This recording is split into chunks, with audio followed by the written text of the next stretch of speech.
I used to see her. She had 4 telephones with different flags. I remember there was a Swedish one. There was England #1, England #2, who was making love. One of the phones went off. She didn't say stop and be quiet. She just went, shh, just do it slowly. Went, what? And then she's on the phone. Hello, baby. I love you. And I thought, you know what? This place needs a private investigator to catch these cheeky gits out. What's their story, folks? Pete here from Thairish Times. I hope you're doing well. So my guest today, he's lived a very interesting life. So interesting, in fact, that we're doing 2 episodes with him. So today, in this episode, we're going to talk about Ste. His name is Ste. About Ste's interesting job in Pattaya, Thailand as a private investigator. And you just know there's going to be stories there. You just know. And in part 2, the next episode will be about Ste getting sentenced to 7 years imprisonment in a Japanese penitentiary for, well, I don't want to say too much, but let's just say it involves drug smuggling. Okay, so that's part 2, and it's going to be one of the longest interviews. I would say it will be the longest interview we've had on the channel. It's going to be over an hour, but you just can't cut anything out of it. You've got Thailand is based in it. You know, he was based in Thailand at the time. There was Iranian dodgy guys. You know, the whole story unfolds, and I just don't want to take anything out of it, so I'm just going to let it, put the whole thing up there. But anyway, I digress. Let's get into part 1, and then part 2 is coming in a couple of days. Obviously, if you've watched it in the future, part 2 will already be uploaded. Ste also has socials that I want to share. So he's got a YouTube channel that I'm going to leave a link for down below as well. And then I'm going to leave his email address in the description box, because he's written a book. Well, he's in the process of writing a book. He hasn't got it published yet. I've read it and then interviewed him based on the book. But he will be releasing the book soon, and it's a great book. I'm sure you're going to want to read it or buy it or whatever. It's definitely a good read. I enjoyed it. I read it over Christmas. But anyway, let's get straight into it and hear what Ste has to say. Ste, let's go all the way back, right? Back to your early days. Yeah, go on. Tell us, where you're from, and talk us through, finding Thailand for the first time. Well, I first went to Thailand in 1995.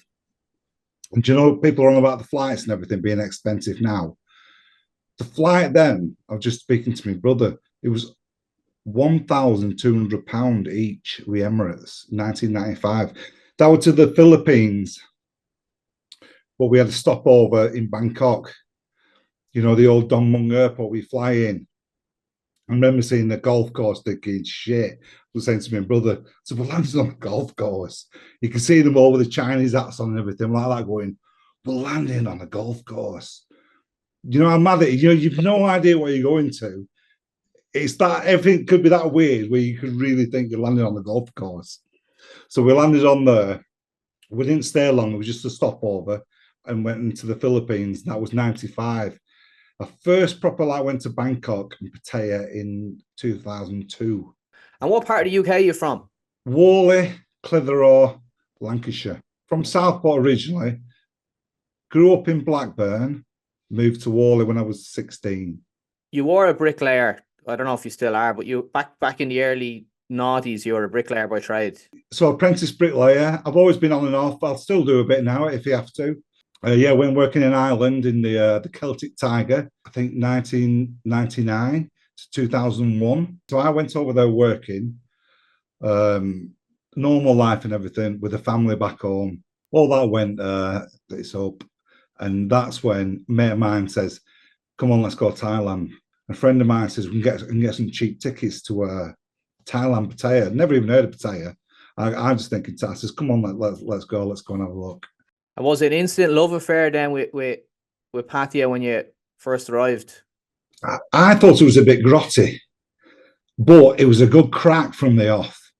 Like literally the first day, we went for a walk down Soy 6, and in the daytime, when they're all covered in makeup, I just thought, these aren't what I was sold. That, they're really fit Thai birds and that. I thought, oh, Jesus, a lot of mingers.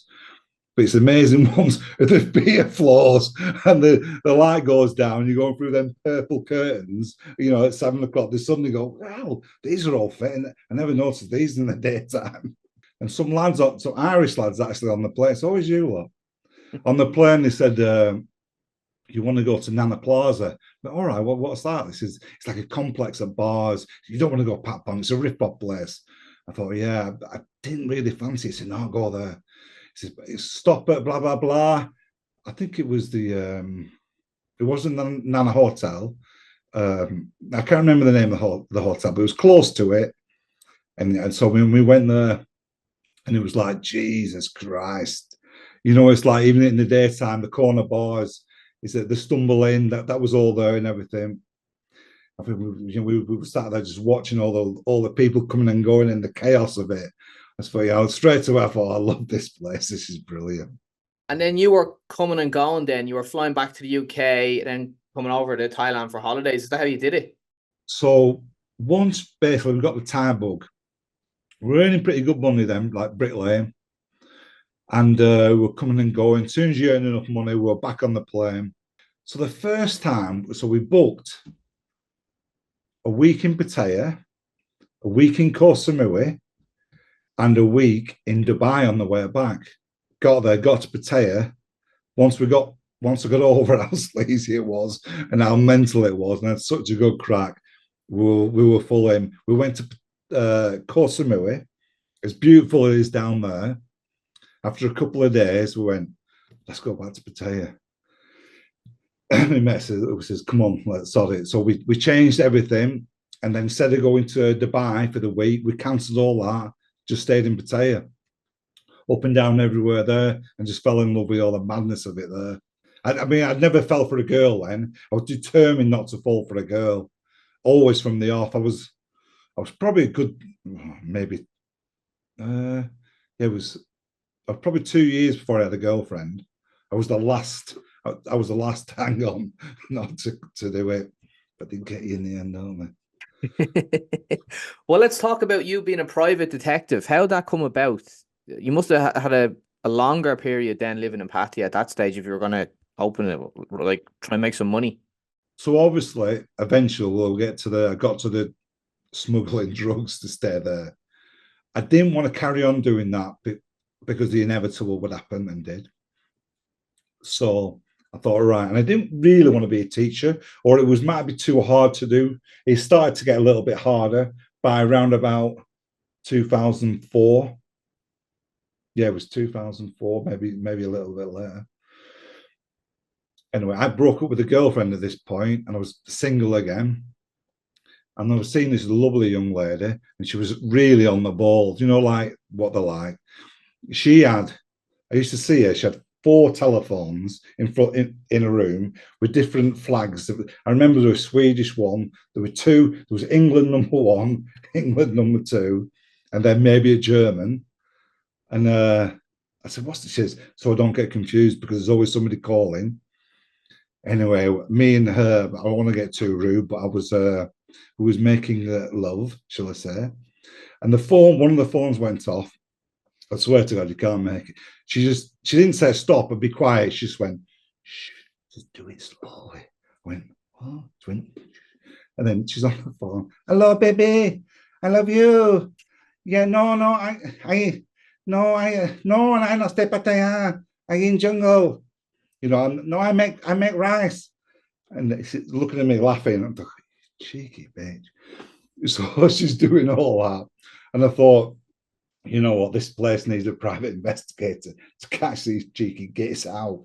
Not that I wasn't against them or anything. It's all a game in it at the end of the day. That it's all cat and mouse. And generally they're the mouse or the cat. Yeah, the cat they are. From the book, there was a 70-year-old Bob with a 27-year-old wife who he thought was Filipino, but she was actually Thai. Right. So once I got the idea, a friend of mine still lives in Pattaya now. He was good on the internet. The internet of the world is coming through now, isn't it? I think I paid like £200 for a website. Got all the cards, all the stickers. Got a new phone number and everything. Set it all up. I went around plastering Pattaya. And I had my phone number. We were joking saying he thinks he's Magnum PI. So I got the theme tune to Magnum PI. Ding, ding, ding, ding, ding, ding. So I've got the phone. We were sat there in our little bar a little area, restaurant, cafe type thing. And next minute, the phone's going off. Ding, ding, ding, ding, ding, ding. I'm saying, right, who's ringing up? Who's taking the piss here? They're going, no, no, no. I said, this might be my first job. So I grabbed all of it, walked over to the quiet side. I went, hello, Pattaya bargirl's PI. Anyway, he says, yeah, I've got a problem with blah, blah, blah. Can I meet you? And we'll arrange a meeting. So I went and met him. And he was a Yorkshire fella, actually, over the way. He said his Filipino wife of maybe 2 years, she's just been over here 1 year, but she speaks fluent Thai, and he thinks she's at it with a copper. I went, whoa. I said, mate, I'm not getting involved with any police or anything like that. I said, all I'm doing is I'm catching bar girls out. It's very simple. The flan comes over, falls in love. He goes back home. He's paying her money not to do the job. She stays here, bullshits him. I'm just checking, or she's genuine. She has gone home, but I'm going to check it out. It's very simple. So I'll be honest with you, I'm not like a real private investigator. He says, would you be able to bug my house and record it? Because I'm pretty sure I said, listen, I told you I don't want nothing to do with policemen. He said, I'll pay you like, I think 10,000 baht. I said, right, I'm in. That was me sold from the off like a good whack of money, because I was getting a bit skint then. So I thought, right. I went to the Tuccom. I bought. This is when all the devices, remember the Tuccom Thayer. They sell everything, don't they? I bought this little mic and a microphone. What he did, he got the mic, he put it in the kitchen. While he was out at work, he put it on record. We didn't have the camera. And I said, I'll be able to translate whatever. Now, I'm not fluent in Thai, and I wasn't then. I'm a half decent, but my girlfriend. So we listened to like 3 hours at a time. And I was charging 1,000 baht as well an hour. So we're like, not a bad job. But anyway, the main thing is, he's saying it's his Filipino wife. He met her in the Philippines, 100%. I'm thinking, Jesus Christ, she speaks Thai really good. And I could hear the Isan dialect. And like my girlfriend says, no, she's from Buriram, where I'm from. She's just like Khmer type, very Isan, but Buriram. I said, she's from the Philippines. Played it to other people down the bar. Listen to this. Where do you think she's from? They're all saying, oh, Buriram, maybe correct, but 100%. I said, she's Filipino. Spoke Thai, so impossible. So I never got to find out fully whether I think she was Thai, moved because she was super hot, but a real smart cookie, businessy woman type thing. She's gone to the Philippines, started a bit of a blag there. She's met the older rich guy and set up maybe a false family to blag him. And she's got him. It's the only way it makes any sense, if that makes sense. How can she learn Thai to that level in 1 year? Anyway, in the end, after all this translation and everything, which was fine, he said, Steve, he says, you don't need to translate this next one. He says, I've got them at it on film. I said, well, let me have a listen, let me just check. So that was my first case done. I paid, like I said, pretty well. And what was the outcome then? Did he leave her? So I said to him at the beginning, I said, right, listen, so I know that a few places, we have a little place in the back pockets here, but nothing. He says, I know the chief of police. He's a friend of mine, because he's quite high. Even though he's naive to all, he was quite high up in the business world.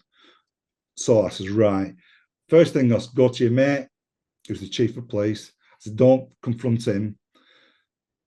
Go and see the chief of police. Tell him what the crack is. Tell him to have a word with him. So they did do. That was all done. She said, Sally, and forgive and forget. I'm sure they're still together now to this day, laughing about that whole story when they got the private investigator in. Another one that you did, I thought it was quite sad. The soldier that lost his memory and his war medal. This is the opposite of a money-making thing. I didn't make any money off this, but So what happened? I think I called him John in the book. I honestly can't remember his name, but let's just call him John. He called me up, yeah, and we met in the Irish pub that beyond near Soy 6, just out the back a little bit where we lived. And I come and met this guy, and he said, right, says it's a bit confusing this, and he says, bear with me because so I've had an injury. He showed me back of his head. He's like half his head's like took off, like Jesus Christ. Okay, he said, this is what it is. It was in, I'm not sure if it was Afghanistan or Iraq, whatever, but it was some special forces or some kind of elite regiment. They were in a wagon type thing. They're going on this secret mission. They said there were 12 of them, as I remember, 12. They're all in the back, and he wants to have a word with the driver. So he swapped seats with the guy next to the driver. Next minute, they've got bazookaed. A lot of them dead, except for the two in the front. And he got blasted. He was in a coma for God knows how long. So he's been in this coma. I think he was in hospital for a year or so, as he's telling me. He can't remember anything. His brother looks after him. He's come back to Thailand. He's getting his bearings back and everything. He's ended up randomly in a bar on Soy 1301. There's some music bars at the top. I don't know if you know that area, but Soy 13, there's a few music bars there. He said he's gone in there, and all the girls in the bar, they've all gone up to him. Oh, John, I remember what happened. What happens when? They said, I don't even know who you are. And they were all a bit weird with him. And they've ended up saying to him, no, you have problems? I don't have a problem. And then something clicked in his brain, or they mentioned a girl's name. His memory starts coming back. He thought he was married to a girl in that bar. And such a body, so he knew such a body that knew such a body. And it's all coming back to him. He says, yeah, let's just say Leg. Leg says, yeah, Leg was my wife. And they've all gone, oh, we don't know. It's going, oh, what's going on? And he said he had like a George's cross, one of these big crosses that you get for the award. He showed them, he says, look, I've had an accident. I've had my brains blown out. I don't remember everything. I'm very confused, but I know my wife has worked here. I want to know how she is. So he's got me in. He said, I just want to know. I said, presume she's moved on and everything, but I want to know if she's all right and everything. And plus, it'll suit my brain out for getting things back to where. Do you know what I mean? So when he got injured, he forgot he was married. Forgot everything. He just knew they'd been to Thailand at some point. He wanted to go back there.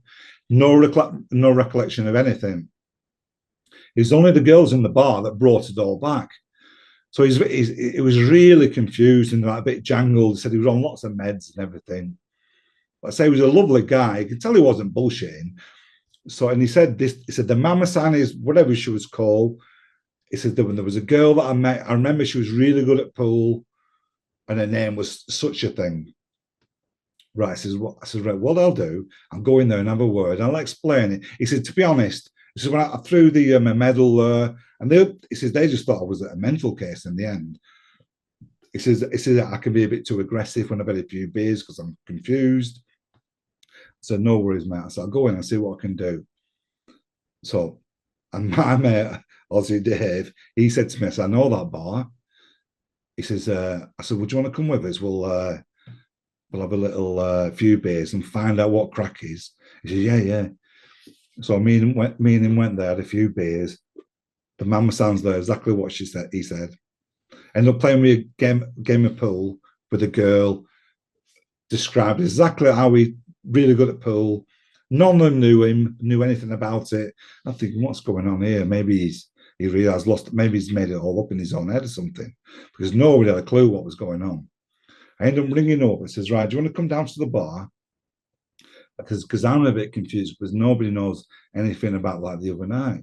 She said, yeah, okay, then I'll come down. Half an hour later, I'm thinking, where is he?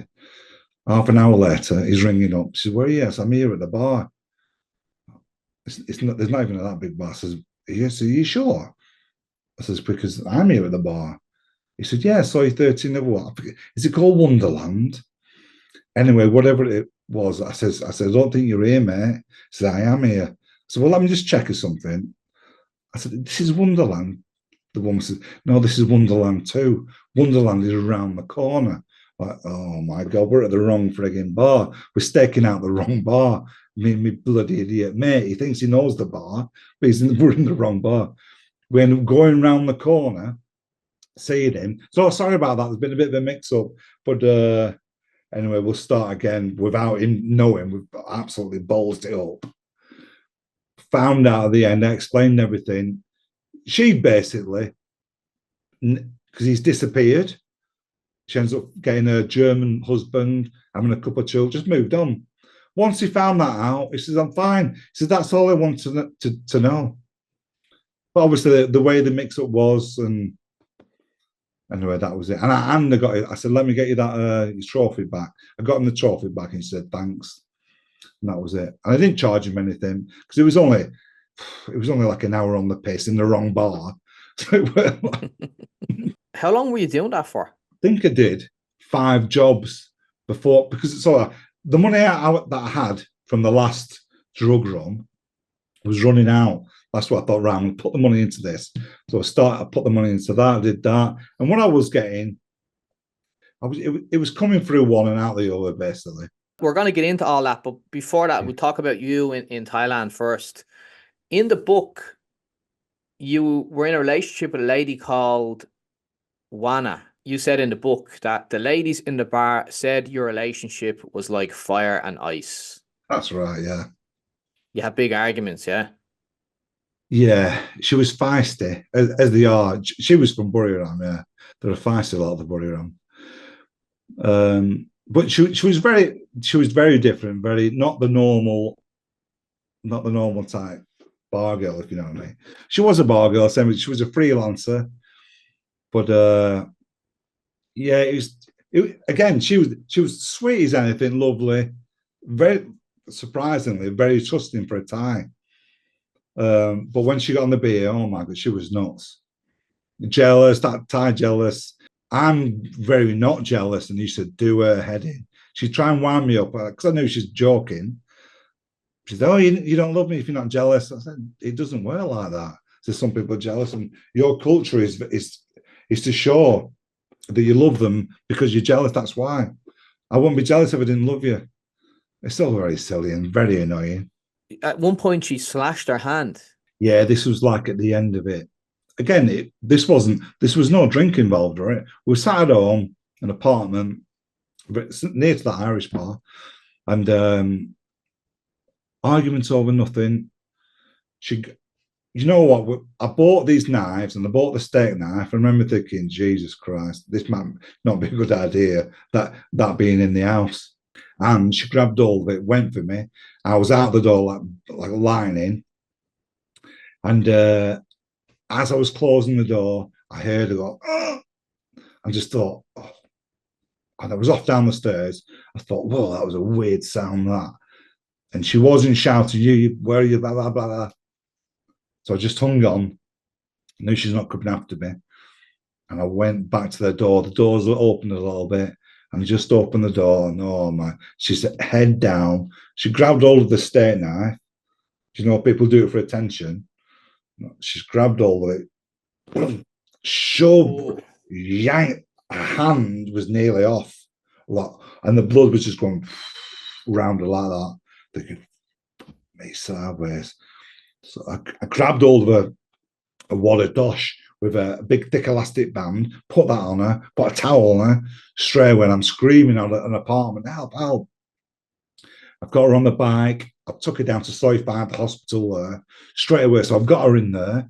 She's like all, I don't know, she's not unconscious, but she's just, she's kind of hanging on. She's not even saying anything at this point. She knows she's in a lot of trouble, really. She probably realizes, oh, what the hell have I done? Get to the hospital. They stemmed it, and I think they were after like I can't remember how much it was. A hell of a lot of money. He says, right, there's going to be a big operation. We can get you to Banglamung Hospital, and it'll be free. I went, right, get us there. So as long as she's safe, she's safe. We've stopped it. So that she ended up in Banglamung, 9-hour operation on her hand, fixing all the things, and then Banglamung Hospital for a week. They were trying to get typical. They were trying to get money off me there because no, she's in there for trying to commit suicide, and then because they know they've got a Falang boyfriend, they're trying to get money because they do have like a national not service. Like a national healthcare system thing. National healthcare system. People don't, but they do, don't they? Yeah, they get free healthcare in government hospitals. I think they have to pay a really minimum, like £30 a month, something like that. Yeah, yes, but it's very small. So she was in a private hospital then, was she? No, in Banglamung, a Thai hospital. Okay. And there was a nice girl across where she's in, you know, your little wards of maybe 10 people. There was a girl across from her. You know, I was going in and see her every day at first. I say, okay, yeah, she's nice. One of them, she says she's Cambodian. She shouldn't be in here. I went, all right. I said, I just talked to her. I'll keep it, yeah, right. Then she was really ill. Not sure what was wrong with her. Come one day, gone. They saw she was Cambodian, and she was out. Kicked her out. Jesus. Yeah, she was sick. Yeah, she was really sick. You know, like on the drip, and I'm not sure if she had maybe dengue. You know, we talked about dengue, possibly. You know, that type of fever. They weren't too sure, but yeah, it wasn't tight on your bike. And what happened with the relationship? How did it end, or did it end? Yeah, it was an easy way to end it. I went to a Japanese prison for 5 years. Okay, well, that's a good segue. Then we can get into that. Let's do it. So, coming up in part 2, Steve tells us about how he was sentenced to 7 years in a Japanese prison. It was like hell. It was like walking into hell. British Embassy, they came to see him on the first day. They didn't even know how much I was carrying. Said, sorry, Stephen, but you're looking at 4 to 10 a year. Like, what?